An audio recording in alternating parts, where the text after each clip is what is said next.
crime inside our families looks like it's increasing, but it's really just that we now have the opportunity to focus on what has already been there.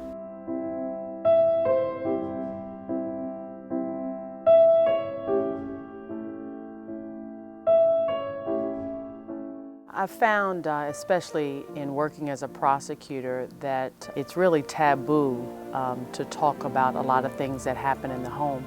And so we find that in the instances of domestic violence and sex crimes, members of the family don't want to talk about what is going on in their home, and oftentimes we have to convince people to report the crimes that are occurring within their walls.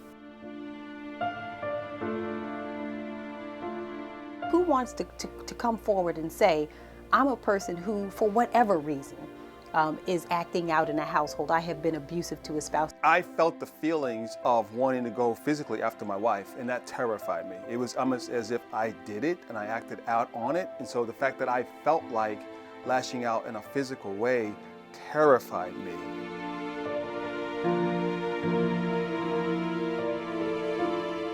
Men got angry and they verbally attacked a woman or physically attacked a woman. That's what I grew up with.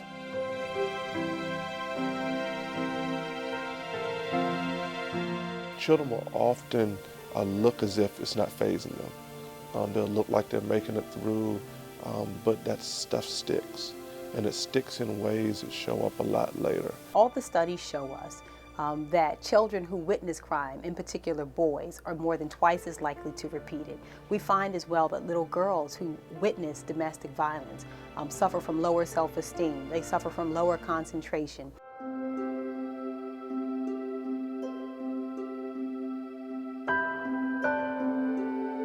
Any solution that focuses only on victims is an incomplete solution. I think it must be our mission as well to focus on the men who are involved in these crimes. If you need help, please ask us for that help.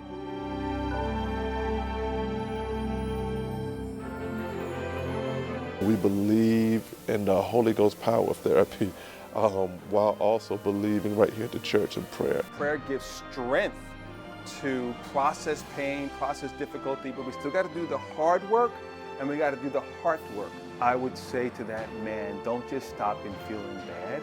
Don't just stop in feeling guilty or ashamed. Those are appropriate emotions to feel that way, but you got to take action.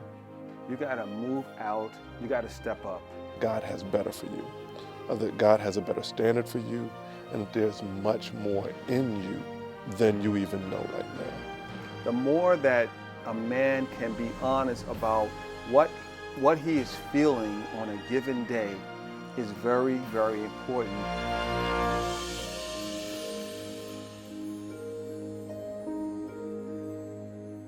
Fast forward 25 years ago to where we are today. I'm a different man. I don't leave the house anymore. And I can say to my wife what I'm feeling, hey sweetheart, I felt disrespected when you said that. I felt hurt. I can share. As we support our families, this is a component of it that we will eradicate through our service and through our friendships, helpful friendships, that we will say to our sister friends and we will say to the men in our lives that this is not the way to be in a family, that we have an opportunity to do something that will support the next generation, and this is the way that we will do it. We must save our families. We must save our communities. We must stop the silence to end domestic violence.